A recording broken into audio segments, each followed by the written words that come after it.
Finally today, I'd like to welcome a World Majlis session aligned with our Build Bridges program series, which seeks to allow us to know one another better. Our moderator is Helen Farmer, who is a senior presenter at Dubai-based radio station ARN, and our subject is building healthier and happier communities in a post-COVID era. Thank you all for your time today, and I'll see you again soon. Helen, over to you.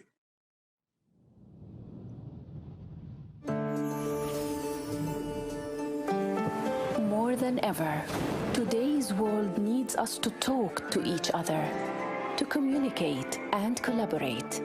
In one of the UAE's most cherished traditions, the Majlis. The World Majlis is an open space where diverse voices come together to discuss, to explore and understand, to agree and to disagree. A space to celebrate ideas. Ideas for unlocking the potential of people around the world. For designing technologies that benefit everyone. For creating a planet that not only survives, but thrives. And for building communities that together imagine and design a brighter tomorrow. World Majlis. Conversations for a better future.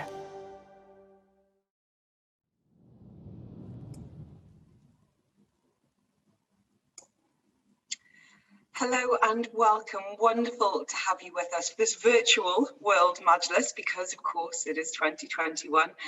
And while we perhaps hadn't even heard of Zoom a year ago, here we are today bringing together some amazing minds for a fantastic and very, very relevant topic.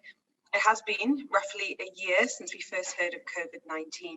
So what has that meant for our individual and our collective mental health? That's exactly what we're looking at today, the pursuit of happiness, all about building healthier and happy communities in a post-COVID era. We don't know when that post-COVID era is going to be.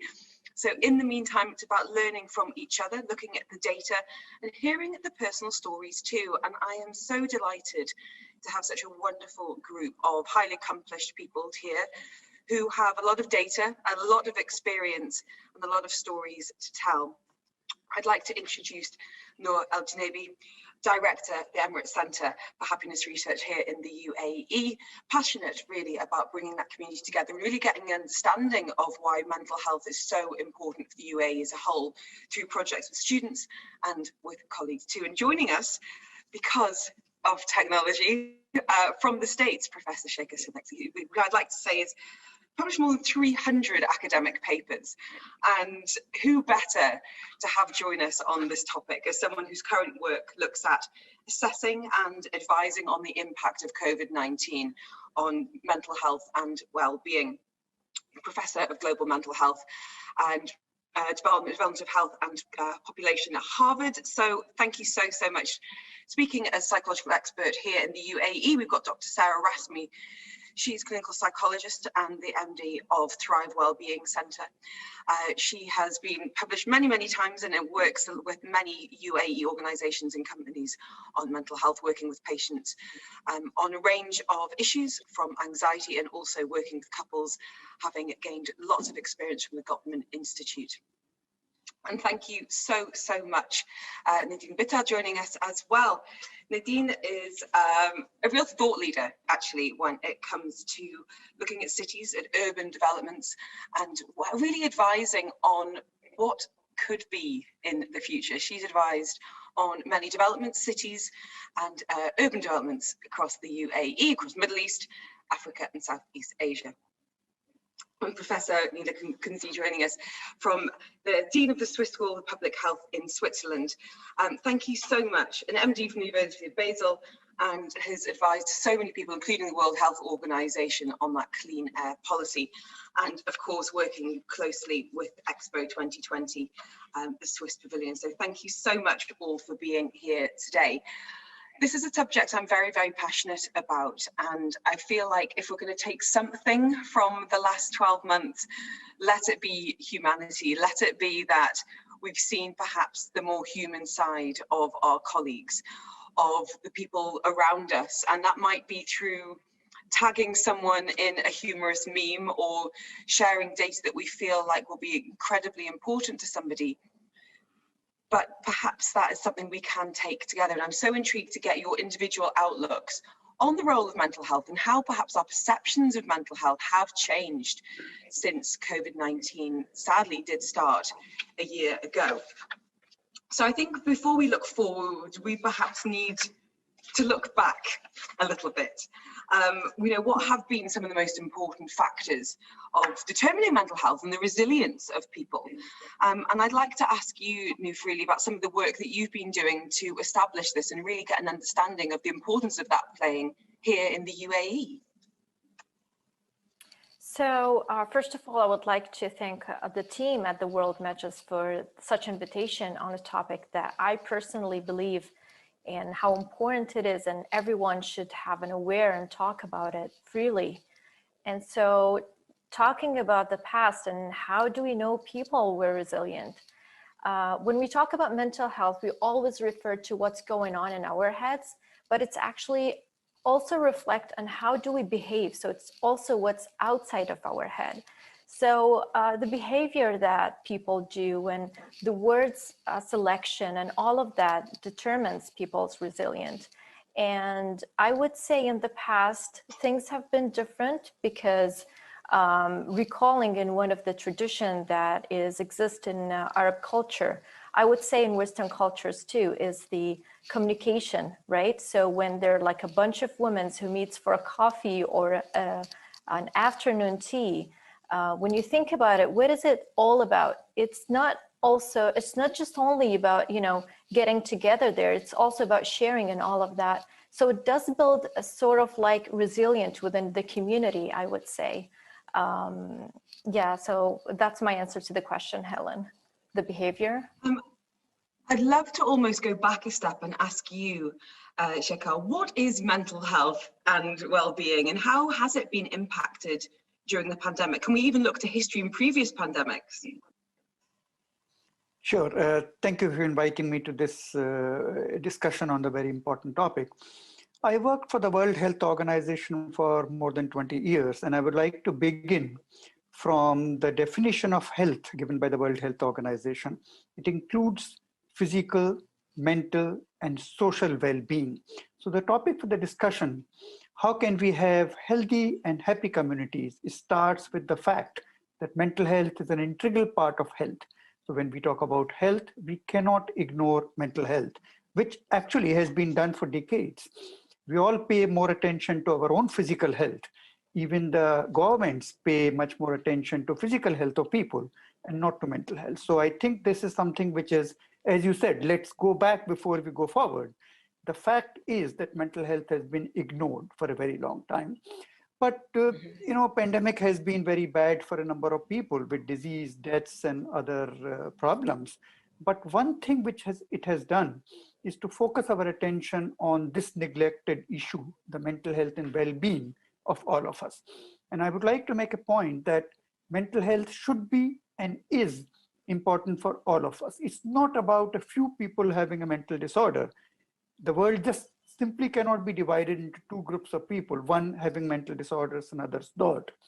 It's a dimension. It's important for all of us. And we are at some point on this spectrum of mental health, very good to fair to good, and sometimes unfortunately bad.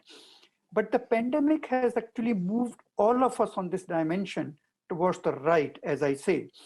If we were coping very well, we're able to have less coping mechanisms. We are stressed. We have some anxiety and depressive symptoms. And if we already had some symptoms, we go into disorder.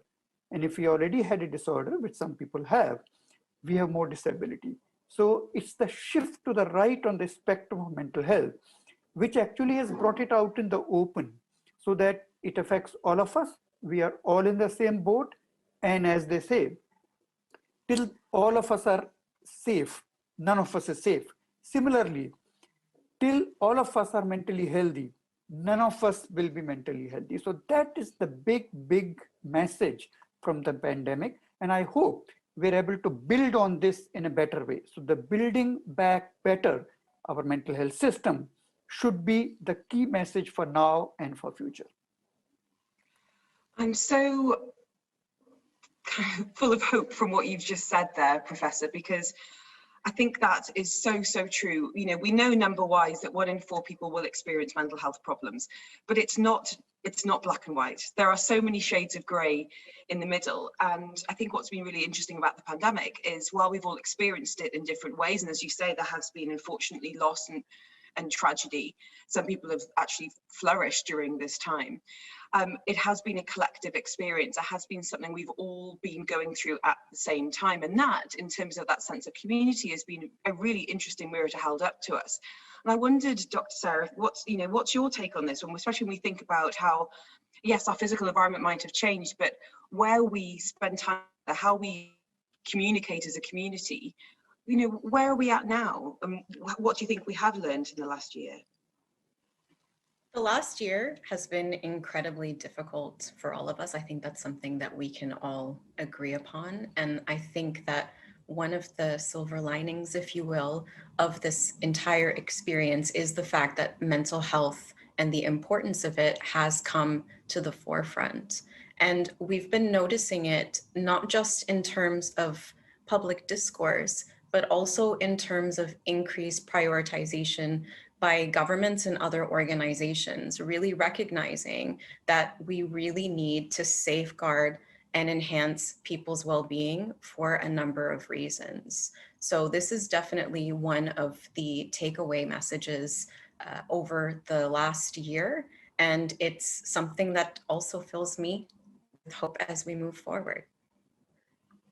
I wanted to ask you, Professor Coinsley, the role of the environment, and yes, most of us speaking from home today, and we might have changed our daily routines from going home to going to a workspace to, you know, going out for dinner, a concert, a party, to many people still existing in one space. And I wondered what you can tell us about the role of environment when it comes to mental health and well-being. Do we perhaps underestimate the impact of it?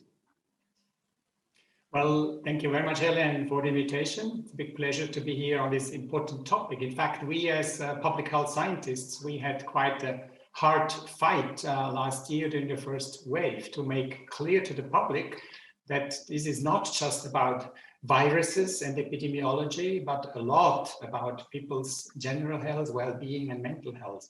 And in fact, it's nice you referred to the environment, the enormous value of nature, of a healthy environment for the resilience of people, for mental health, became globally far more obvious than any time before on such a global scale. So some countries, they allowed explicitly during the lockdown to go outdoors, to enjoy nature, of course, alone or with those of the same household and not in groups, but to stroll through forests, swim in the lakes and rivers, hike into mountains. And this, I can tell you, became a crucial part of resilience and a resource to balance somehow mental health in these very, very difficult times that are, of course, difficult for everybody. The lockdown provided also the unique global experience that environmental pollution is man-made, that pollution is not just a given, but it depends on what we do and how we do it. So, for example, the experience of millions of people in India to, by a sudden, see the Himalayas, given that air pollution has drastically decreased with the lockdown, or regions where rivers, lakes, and beaches got much cleaner due to the collapse of non-sustainable elements of tourism. And I would say there is hope that this experience empowers people all over the world to fight for clean environments in the post-COVID era as a key pillar of good health, of good mental health, of well-being, and of resilience. And I'm sure we will talk about this later. Helen, back to you.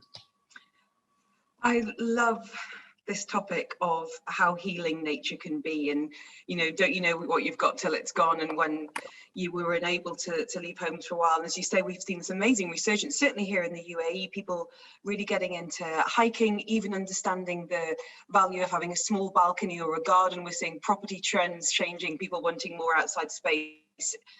Should we be spending more time at home in the future? The knock-on effect, it could be absolutely fascinating as we look at the way workplaces could be changing in the future. And I wanted to ask you, Nadine, really about, you were talking there about the resilience of cities.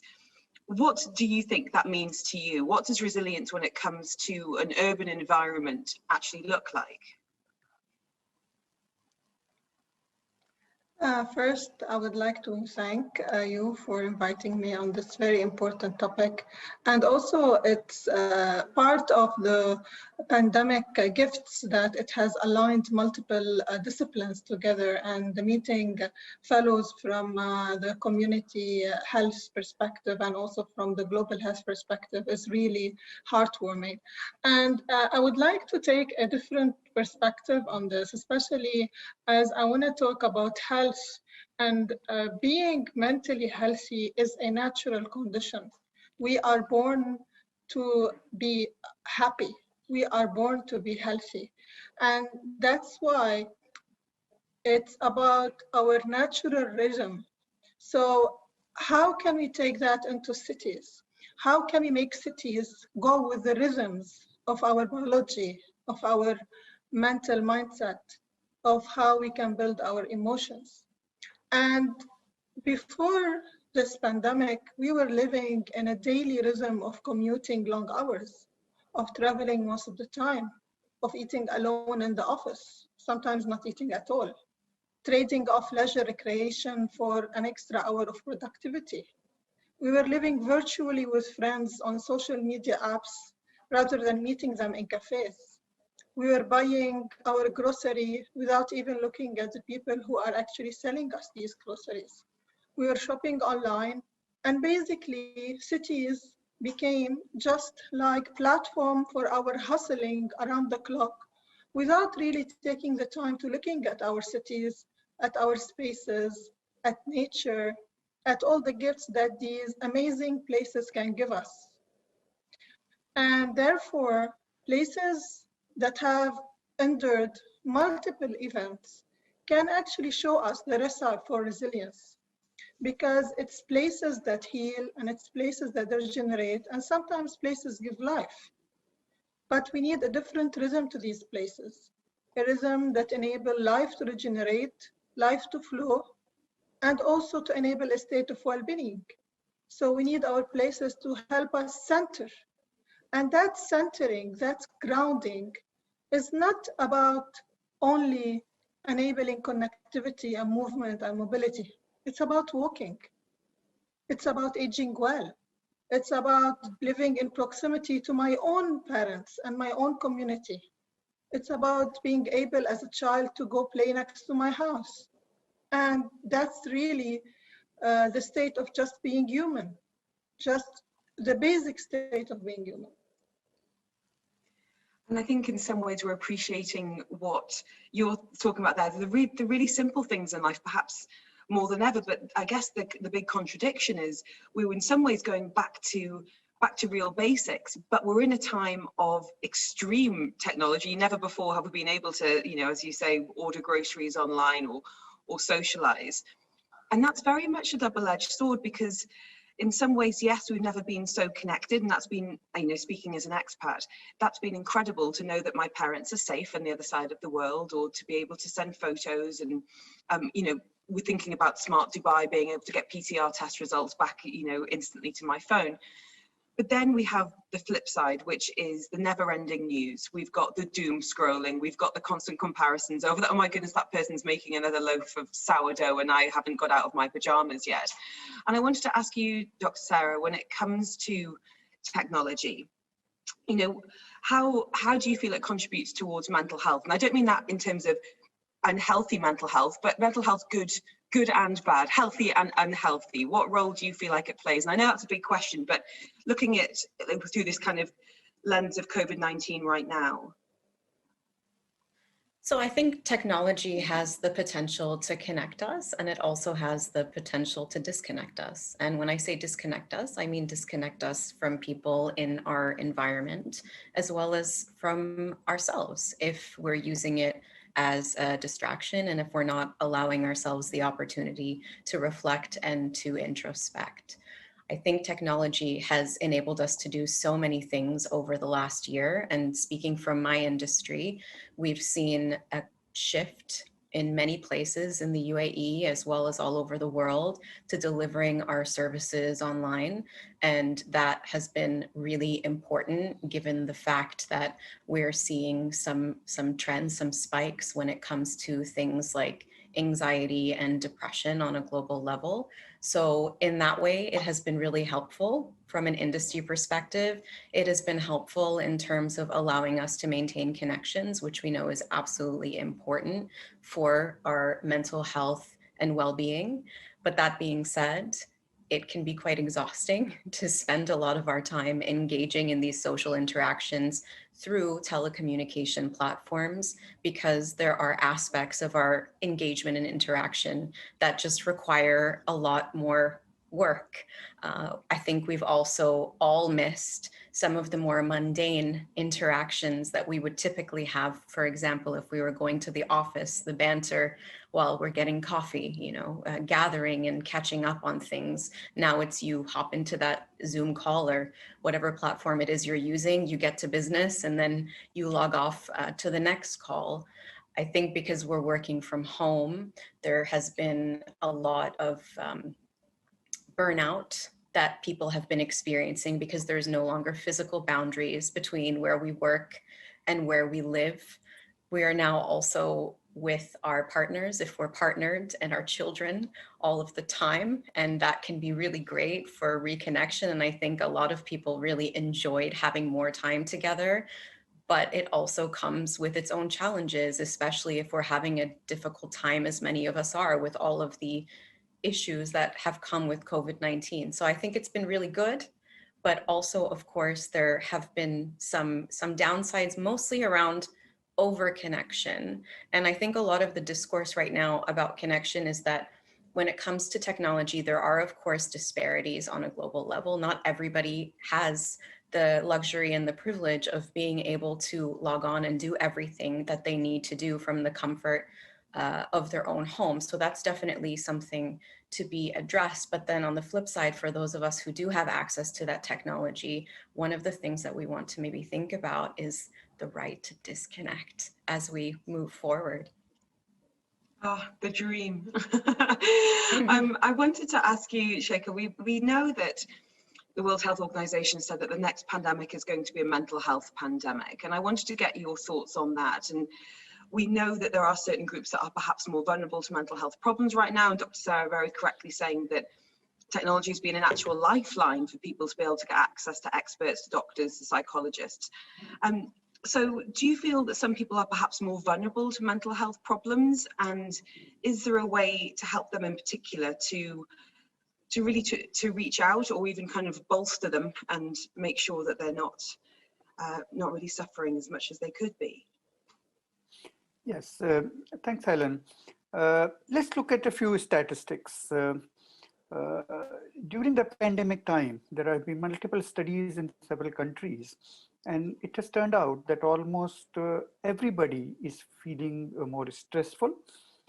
But between 60 to 80% people have reported anxiety and depressive symptoms, and between 10 to 20% people have so much anxiety and depression that they could actually be clinically diagnosed and need fairly urgent help. These are the figures that during 40 years of my professional life in mental health, I have never seen, except maybe in a couple of situations where I go to a refugee camp where almost everybody has fled a war zone and people have died and so on. So this is an unprecedented time for the humanity, for all of us. And this is what WHO said, maybe the second wave of health problems, the mental health wave. And I think we need to recognize that, we need to be prepared for that, and we need to plan for that. One thing I would also like to say, just before we go on to your question, is that some of the messaging around the COVID could have been better. Even some international organizations and many national governments talked about social distancing, which is very unfortunate. We should be talking about physical distancing and social connectedness. Actually, WHO did change it to physical distancing, but we all must do that because it's even more important now, as was apparent from the discussion that we just now had, that we need to be keeping ourselves safe by physical distancing, but even more important for us to be socially connected with the people that we love, the people that give us courage, the people that give us more resilience. And that is a message, especially with the IT technology, we all need to have. Of course, we should have the right to disconnect, but it's very important to be connected because that is one of the major ways in which we tide over the stress. Now, are some people more vulnerable? Yes. The first issue is that people who have less are more vulnerable. They may be poor, they may be in circumstances that are adverse even to begin with before COVID. And actually disparities have increased tremendously during this time. The people who were poor are poorer now. And unfortunately, the people who were rich are richer now.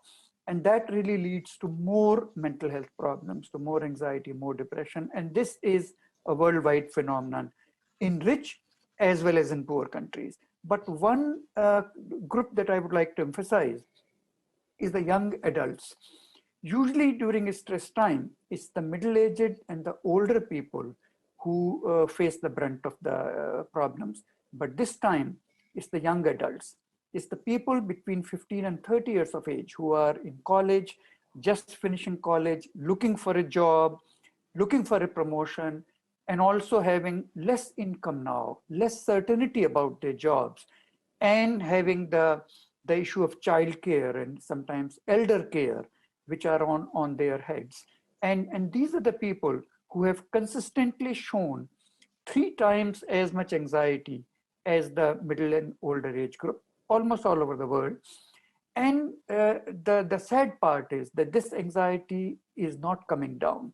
Usually if there is a major stress, for example, a natural disaster or a war zone or something, anxiety and depression do increase to very high levels, but within weeks and months, it starts to come down.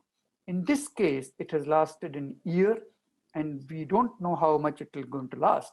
But many surveys, one of them I was part of, have very clearly shown that anxiety and depression level continue for the young people at a very high level. And this is going to have a very serious medium and long-term effect in terms of not having enough education, not having enough income. And this is going to make people's life on a different trajectory, especially for young adults. And that is something that is worrying WHO and worrying me in a very big way. Well, I'd like to take this time, I think it's the perfect time to introduce, where technology could be an opportunity for young people. We have a video from Me Too, contribution from the co-CEO of Me Too Education in the UK, Dr. Kirsten Cumley. They are part of the EXPO Live Global Innovators. So EXPO Live is EXPO 2020's Global Innovation and Partnership Programme. It was launched in order to fund and accelerate and promote really some creative solutions to really pressing challenges all over the world. So let's see what Me Too has to say.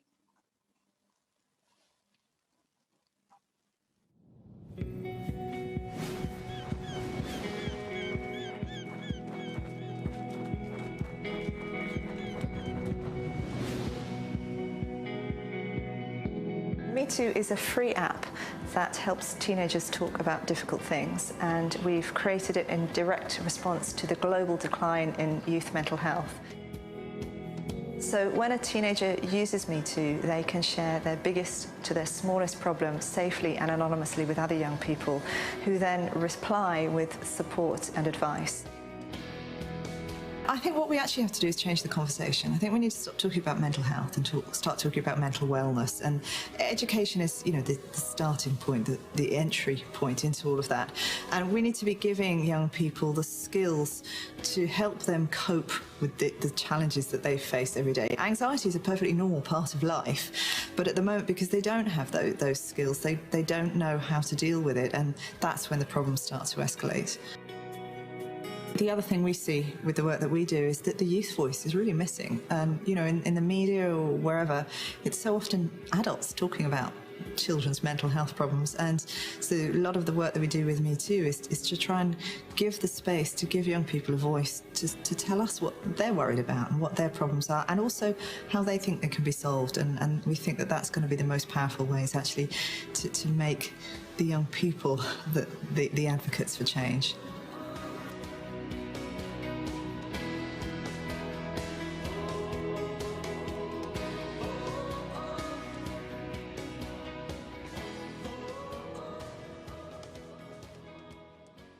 Me Too education part of the EXPO Live Global Innovator Programme. And I think that speaks to such an important truth right now. And Sheikha, you touched on this earlier, that in the past we've been very happy to talk about physical health. You know, you break your leg, you go and get a cath put on it. But the mental health issue has so, you know, and unfortunately many mental health programs and problems really thrive in silence, and it's the stigma that's been a problem for so long. And I do think that last year things have changed, and my goodness, when I think about my parents' generation, how things have changed to where I am now, my hope is that the next generation, you know, my children who are young, will grow up being able to talk much more freely about their emotions and anxieties. And, you know, I hope that's the case, and it sounds like this technology could well be a very important, you know, tool to that point. I wanted to ask you, Noof, a little bit about how you feel about that. You work a lot with students, I know, when it comes to happiness levels and programs and activities and projects. Where do you feel like we can be helping to support the youth when it comes to their mental wellness? And I love that from Dr. Kirsten.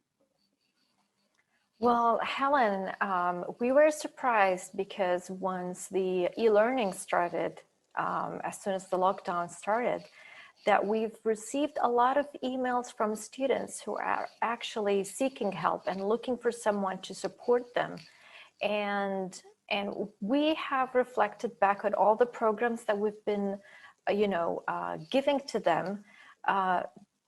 We had to modify everything, surprisingly, because receiving such emails gives us a red flag that there is something wrong and our students actually needs help. In the beginning, the services were there. And when we look into the statistics and how many students are reaching out to the counseling centers and all of that, there isn't much, because again, back to the stigma part in being afraid of showing that kind of challenges our students are facing. And so I believe that having a useful resources and a very comfortable platforms for our students is a very essential thing to offer. They need to feel that it is okay not to feel okay, and it's normal as well. And there are actually people who cares about them. Actually, there are people who wants them to flourish. And once they have that kind of sense of belonging and there's someone who cares about them, I think they will reach forward and they will seek help from the authorized, I would say, entities, or even if we are speaking about colleges and university, from their official counselors. So yeah. Dr. Sarah, I know you work with teens, adolescents, and families as well. And for any parents who are watching this World Majlis, how do you think that we can perhaps best support the young people in our lives during this challenging time? And I think as a parent, Sheikha mentioned earlier that, we might see a natural disaster and the impact on mental health might be relatively short-lived, a matter of weeks or months. But the uncertainty around COVID-19 means that as parents, we don't have the answers to the questions our children are asking them. And that's quite a strange thing for us as parents. We used to be able to say, this is what's going to happen next, and I'm in charge, and this is how it's all going to be. And that's simply not possible right now. So how can we support them in a time of uncertainty? So there's so much uncertainty, ambiguity, and this is such a new situation in so many different ways, and this makes it a breeding ground for anxiety, and that's why it's no surprise that that is one of the things that we've seen spiking on a global level. I think when it comes to supporting our children, my feedback or advice is pretty simple. the best thing that we can do is talk to them. And more important than talking to them, I think it's providing them with a safe space and listening to them, hearing out their concerns. As parents, we do want to protect our children, and sometimes that means that we want to insulate them from things. Sometimes it means we want to downplay their emotions, but it's really important for us to allow them to tap into and express those emotions. It's important for us to try to provide them with things that we know are really helpful and good for our mental health and well-being. So obviously in line with government rules and regulations and making sure that we are practicing physical distancing and being as safe as possible, making sure that they have access to some kind of outdoor space, that they're able to engage in some physical activity, that they maintain some kind of interaction with friends through a communication platform, if that's what's required. But in terms of within the household, it's talking to them, listening to them, normalizing their experience, sharing at times and when appropriate that it's difficult for us too. I think all of these things together will help reduce the stigma, and I really hope that that's something we continue to see progress in as we move forward from here. Me too. And Professor Shekhar, I wanted to ask you, when it comes to the long-term impacts, I know many parents have had a lot of concerns about, well, you know, toddlers who are now obsessively washing hands and talking about sanitizing and talking about being in their bubbles, or teens and students who are spending 20 hours a day in their room, not necessarily having that social university experience. I'm going to ask you to get your crystal ball out now, I'm afraid, sir, and say, you know, how worried should parents be about the long-term mental health implications of their children in this time? Well, as I was saying, long-term implications of what we are facing, especially the young people, are extremely serious. Of course, I must say that the human resilience, especially amongst young people, is very high. So it's not that everybody is going to have a serious problem. But let's remember that 50% of all mental illnesses start before the age of 24 and before the age of 15. And 75% before the age of 24. So some people were anyway vulnerable. And I'm worried about those people who were anyway vulnerable and are now going through a very serious stress. And sometimes these are the people who are also deprived of social connectedness, of education. And these are the people that need extra help. So I think as communities, as countries, as families, we need to be aware about who are the people who are much more vulnerable and provide that extra bit, which is really going to have a very long-term protective effect, because otherwise we are talking about a person whose whole life could be in some way jeopardized. And that is something that we want to avoid. And just because this is part of the EXPO, I must say that besides the unwanted, unwelcome consequences on people's happiness and disability, it has economic consequences for communities and countries. Because if the workforce, the future workforce, is not as mentally healthy, you're talking about a decrease in the economic output of the communities and countries. So it doesn't only make sense from a humanitarian viewpoint, it makes also sense from an economic viewpoint. And much can be done. We can come back to it, but a lot can be done, especially in protecting the young people who are vulnerable right now. I'm going to come back to the environmental side and really think about how we can be doing better in the short term and the long term. And Professor Nino, can I ask you, when it comes to the work that's been done by you and your associates in the last kind of 12 months, what has been your big focus, and how has technology played a role in making sure we're getting some really great data that can set us up, hopefully, for a brighter future? Well, Helen, of course, technology is crucial, and that is true for dealing with the problems all around the pandemic, and that is very much true for the solutions of environmental issues. I mean, clean technologies, green technology says it all. It is a lot about technology, but let me just first emphasize, I think we should also be clear and cautious if it's about public health. The enthusiasm about technology alone, we should also talk about the risks that come with focusing on technology only. Social context, happiness, well-being, the feeling of belonging, the social cohesion, all those depend on much more than just technology. In fact, what Shakar is also emphasizing, this extra bit, it is not just technologies, it's about healthy systems, it's about supporting systems. And we should also, second of all, remind us that already now, and that is very much true for environmental technologies, there is a strong inequity in the access to technology. So if we now again emphasize technology, we already know, and COVID actually has amplified these inequities globally and locally.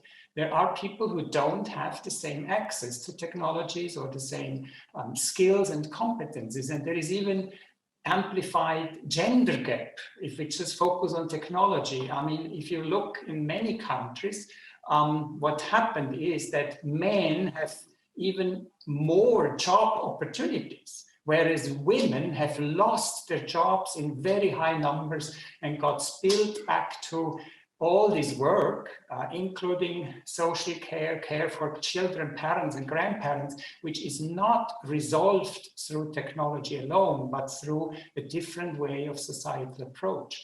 And the third aspect where we should also be thinking about how technology has actually created problems, it is the result of technology that it is so easy today to spread wrong information, fakes, misinformation, lies. And this is a problem we have not yet settled. And the answer is not just technology, but a way of finding a solution to actually support, again, science-based, evidence-based information. And that is very much also true from this environmental perspective. I mean, I was mentioning that this lockdown experience will hopefully be kept in the mind of people, so it should empower people to fight for healthy environments in the future, because it is not just about technologies. They are in fact there, but the access to technology is very unequal. In the Western countries, these political movements supported by science, they have resulted in very strong environmental regulations and in substantial improvements in environmental quality over the past 30 to 50 years. And I mean, these drastic improvements, they were achieved, of course, not with lockdowns, but with very stringent science-based and technology-driven environmental regulations with urban planning, etc. And I really hope that citizens all over the world will now fight for those environmental regulations, for clean technologies that guarantee green space, blue skies, blue waters, white mountains in the winter. And we should really not forget, this has always been a task of people to fight for that. I mean, if you look back in the United States 50 years ago, this movement was for clean air. It was driven by the wish of people to keep blue skies, to keep visibility, to see the beauty of nature, the beauty of national parks. So it was not just about heart and lung diseases in air pollution, but it is about well-being, it is about mental health. And this is something we have to fight for, and I very much hope the experience with COVID helps people to be empowered for doing that. Thank you. I hope so too. Nadine, can I ask you, and as I say, you've done many talks, have been a fantastic thought leader on this topic, and it must be a fascinating year for you actually, because we're very much in uncharted waters, and I don't want to reduce this experience to being an experiment, but we'll look back at this time and think, my goodness, that was an incredible social and, you know, ecological experiment where we had no idea what was going to come out of it. But what kind of trends are you seeing emerging, and how do you think it is going to change the way we think about public spaces and the impact on our well-being and wellness? First, the fact that we are all joining this call from different parts of the world, it's a testament that all cities for the first time in history are experiencing the same issues.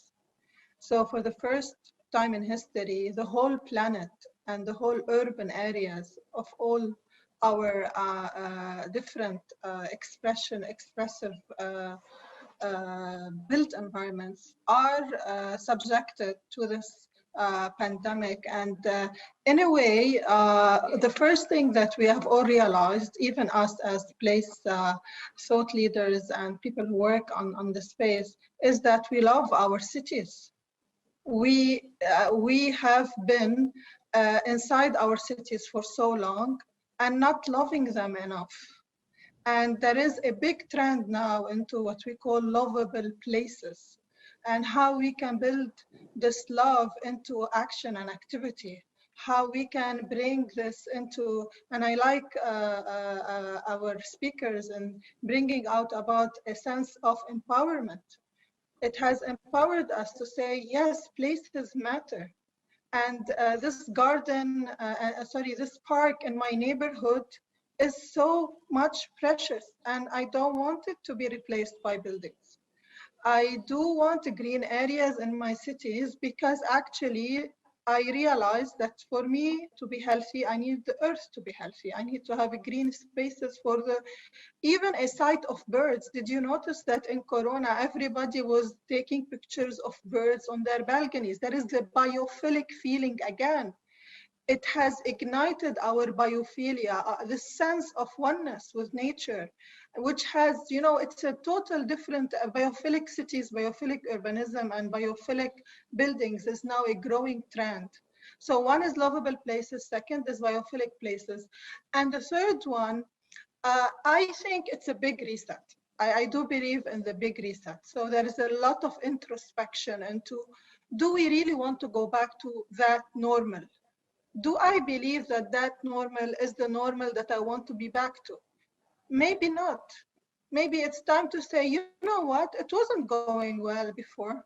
Let's change the way we plan our cities. Paris is doing the 15-minute neighborhoods. Sweden is doing the 1 minute. In Saudi Arabia, they just announced the 5 minutes. And why not Melbourne and Sydney are going into 20 minutes neighborhoods, where bring all these services together, where you don't have to take a car to your job, where you don't have to take your kids to activity 20 kilometers away from your home. So no, I don't want to be back for normal. And it's not about recovery. I want a new world. And in that world, I want to be living an ecological life where I don't consume all the ecosystem services and live for Earth to die. I think that's so important that we realized, all of us, there's shared humanity that when subjected to the same problems, we all face the same issues. And that oneness has brought, at least for me, a lot of insightful conversation on, we have the power to change the future of cities. So let's do it now. Let's not go back to where we are. So I don't want to build back better, and I don't want to recover. I want to build a new future. Nadine, I'm going to give you a magic wand here through the power of the World Majlis. And I wanted to ask you if you could put something in every single neighborhood, in every single city in the world, what do you think would help improve our collective mental wellness?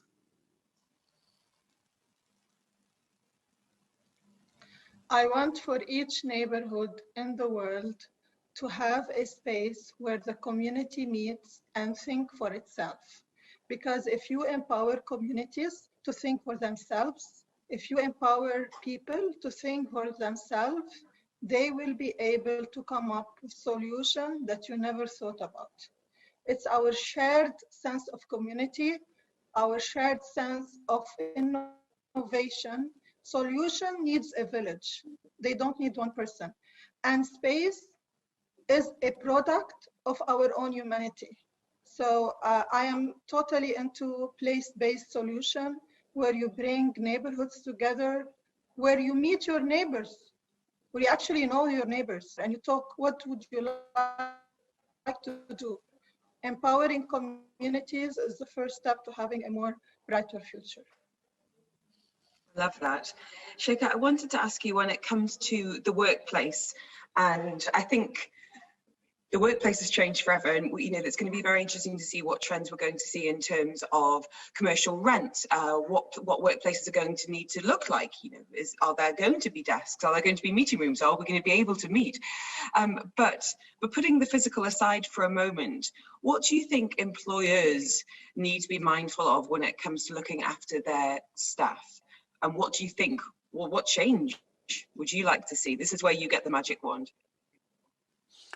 Well, we spend a lot of time for work, whether from home or from the workplace. It's almost 1/3 of our hours, total hours, and more than half of our waking hours that we spend for work.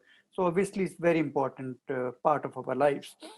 Employers have a very big responsibility currently to decrease the anxiety and depression level of people, to at least support increase in their resilience and their mental well-being, and also to make sure that the employees are contributing in the best possible manner in these very exceptional circumstances to the businesses, but also for themselves. So the work and personal life balance becomes even more important.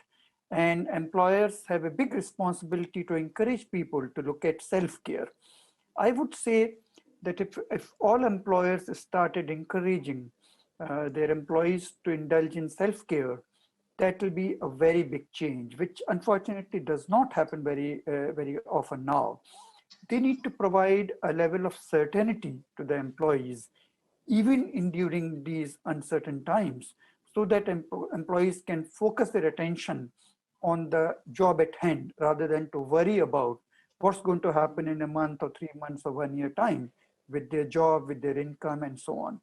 Of course, they need to be also truthful, so they're not giving false hopes, but there is a delicate balance between that. But also, managers need to see to it that employees are given enough encouragement, but also enough support. And actually right now, more support is needed to be connected, to appreciate the work that employees are doing in very difficult circumstances. And last of all, to be very flexible about things.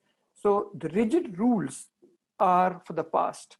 Flexible rules and looking at the results and supporting them to achieve the results and encouraging them, even giving rewards to their results, are some things that need to be encouraged. And team building and team working has to be encouraged.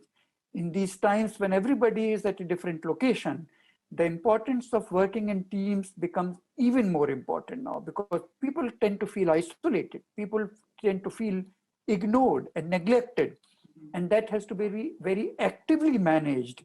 And that is the real solution to employees being mentally healthy, having the well-being that they deserve, looking after the families that they have responsibilities for, and still contributing in the best possible manner for the businesses, for the companies that they're working for. In fact, an extra support right now is going to earn the trust of the employees in a very big way. So they will be good employees, more productive employees, and more sincere employees for foreseeable future. So that is something that we really want to pass a message to all the employers. This is the time to look after your own, and that looks obviously very different in different companies and what works in terms of management style for different individuals. But I think you're absolutely right. That flexibility is so key, and we've had companies all over the world for years and years saying, well, you could never work from home in this industry. That job would never work unless you were in the office. And what this year has shown is actually many, many more roles than we thought can be flexible. And Dr. Sarah referenced earlier, a lot of companies worried about that productivity at the beginning. These people aren't going to be around us. How are we going to control them? And what we found is actually productivity has been incredible, often to the detriment of the mental health of the employees, because they haven't been able to turn off. So, Dr. Sarah, you mentioned the lack of physical boundaries and, emails constantly. Back to the technology, the double-edged sword. Dr. Sarah, what are some of the initiatives that you've worked with recently when it comes to the mental health and well-being of people in the workplace? So I just wanted to add a couple of things that I also think could be helpful when it comes to management in organizations. And these are some of the things that we have been doing in our clinic with our corporate partners.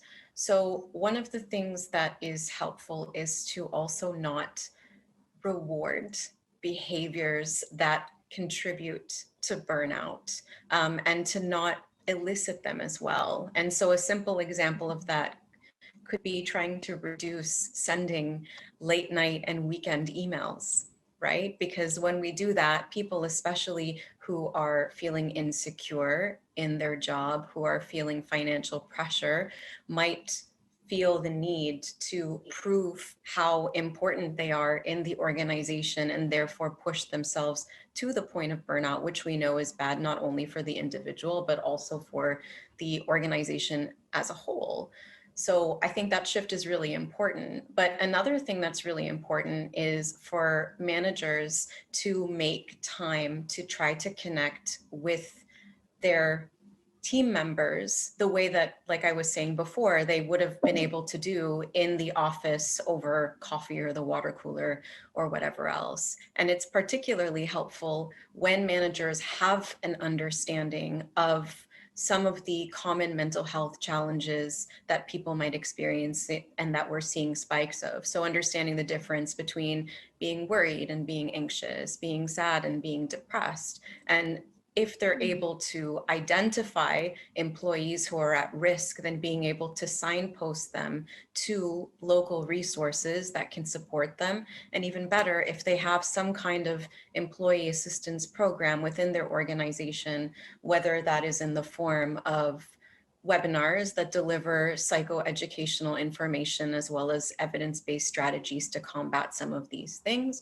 or if additional care is needed, then to be able to send them sort of externally. So those are some of the things that we have been working with organizations on. And as I said at the very beginning of this conversation, what has been really nice to see from our point of view is that the number of organizations who are reaching out with this genuine desire to look after their employees, seeing how much they're struggling, has increased a lot. And I hope that the momentum that has been building is something that continues for the future.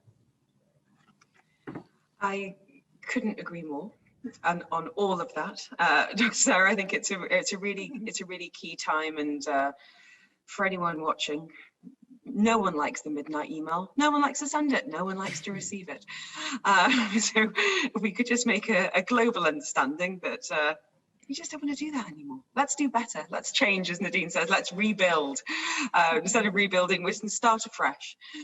Nadine, when it comes to that workplace, is there anything that you think is worthy, if anyone who's watching is in a position to make some really big decisions, or is in an innovative entrepreneurial space when it comes to the workplace of the future? What are some things you'd like to see incorporated? I think we started to seeing the workplace of the future. There are so many experiments around the world where it's not anymore a defined, insulated, internal space that doesn't talk back. It's not the glass building anymore. It's becoming this overflowing juxtapositions of activities. And this flow is actually even going out. So we are seeing now two trends of workspace that are actually hybrids between buildings and nature even comes inside the building, and the building goes outside to the nature. And also we are seeing a blend of different ways in which office buildings are thought of. They are becoming community centers, where you are actually empowering women through having nurseries, empowering young in order to skate and to play. You don't have to fit your employee when they are in their 22 year or 23 years into a suit and tell them to sit on a desk all day. We are breaking that formality of work, and we are becoming more human, not having different personas, a persona for work, persona for living, persona for being a parent, persona. And these personas the pandemic, when they are dropped, then the workplace will change. My favorite part of the workplace, at least for me, is that at last companies are aware that Earth is suffering. I'm so happy to hear that the World Economic Forum in Davos, they are, now they have endorsed new measures of capitalism and ESG, environmental ESG parameters are being taken up by corporates. And my favorite news was today, Wall Street is now going into green sustainability investment bonds. Wow. I mean, if there is a good news about Corona is that, I mean, to convince Wall Street to change their business strategy, that makes a lot of sense.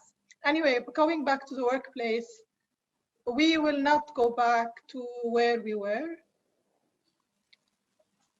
We are going to actually draw a new future for us. And humanity will be up to it, because we have always risen to the challenge. And I'm not talking here theory.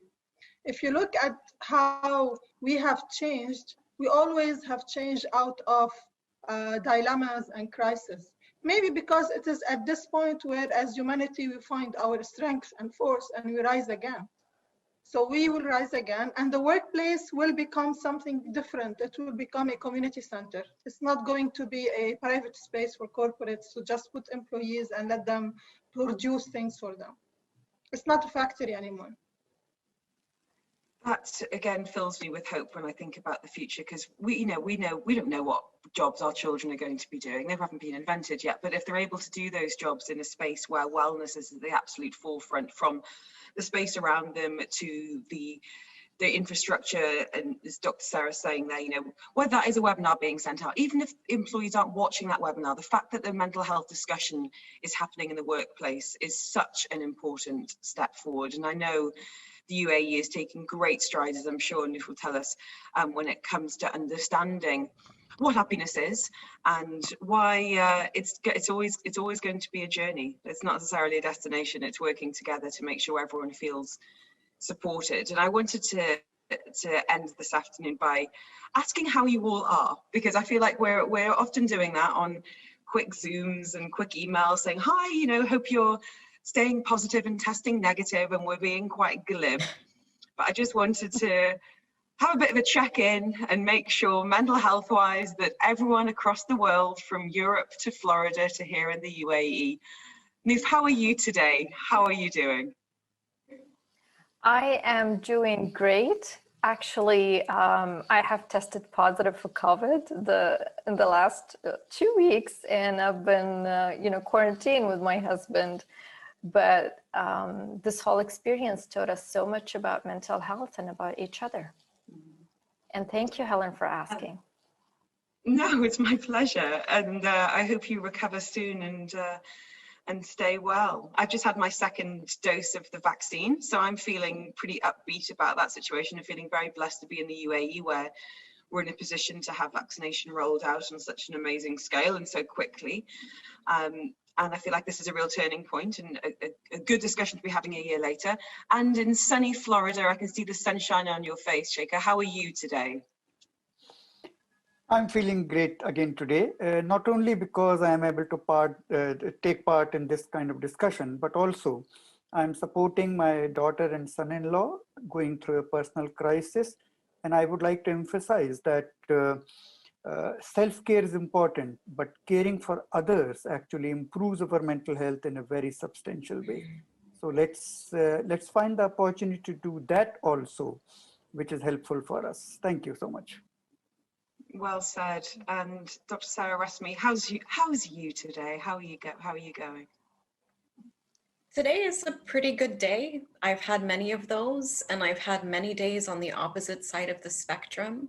And it's one of the things I've been trying to be a little bit vocal about as a psychologist, because I think it's part of the way that we can reduce the stigma, is for people to realize that nobody has it all together and everybody struggles. And I know it's a little bit cliche because we have been saying it, but we are all in this together. So I do also really appreciate the vulnerability from the rest of the panel. And I didn't say this earlier, but thank you for checking in and also for having me here today. You're very welcome. I think it is really important for people to use their platform to be honest about when it's a good day, when it's a bad day. And we keep on hearing the phrase Corona coaster, that it has just been this emotional roller coaster, and that can change every 10 minutes, every hour. It can be a good day, it can be a terrible week, and then it can be just this flash of just joy and happiness. And sometimes it can be an act of kindness. It can be reaching out to others who need help. Sometimes it can have kindness bestowed upon ourselves. But it's really important to acknowledge the good and the bad. And as you say, technology is great for connecting, but it can be also almost too useful for distracting ourselves from our emotions. So to recognize is so important. And Professor Nino, how are you this afternoon, sir? Well, Helen, thanks for asking. I can tell you I do very well, and actually our whole family does well, including our youngest in the family, the son of our daughter. It is incredible. Since last year, we were very clear. We knew from the very beginning we belong to the very, very privileged one who have resources to go through this terrible crisis, which so many other people don't have. So I'm very empowered about that, and we really, the Swiss School of Public Health, we fight now for bringing some 300 or 400 PhD students from all over the world down to the EXPO next year in January to fight and showcase, in fact, what it means, public health and fulfilling the sustainable development goals for a better future for everybody and not just for us in this wealthy country. Thank you, Helen. It's going to be wonderful to have you joining us. And Nadine, how are you today? And don't just say fine, because this is the wrong people to say that to. How am I today? I was reflecting on this sentence that is so important because it acknowledges the other. And today I'm listening. Today I'm really in deep listening, and it's been 1 week I committed to deep listening when I'm joining other people and other professionals, my family, my kids, my sister, my husband, and all the community around me, my friends, because deep listening has enabled me to connect and to become more human and compassionate. And by the way, cities benefit from deep listening because it builds a sense of community. There is no sense of community without deep listening. So I am committed to deep listening, at least for the next 2 months. Second, I feel really blessed with one thing, is that there is a sense of people wanting to change. There is a renewed sense that we want to change. And that renewed sense, I hope it touches the lives of the refugees, of the underprivileged, of the disadvantaged neighborhoods, of the leftovers and the left outs, and the people who maybe sometimes don't speak. We need to change that also.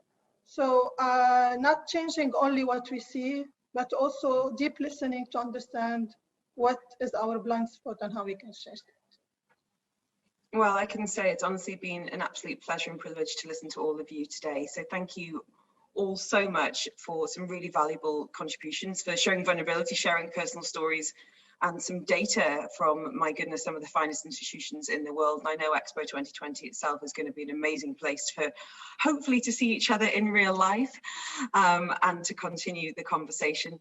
The World Majlis will continue to be having some really important discussions in the run-up to EXPO 2020.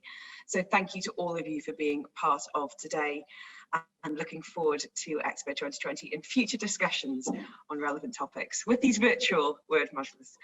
I'm Helen Farmer, and wishing you all a wonderful, wonderful day ahead. Do not say you're fine, because we know. Thank you, everybody. Thank you.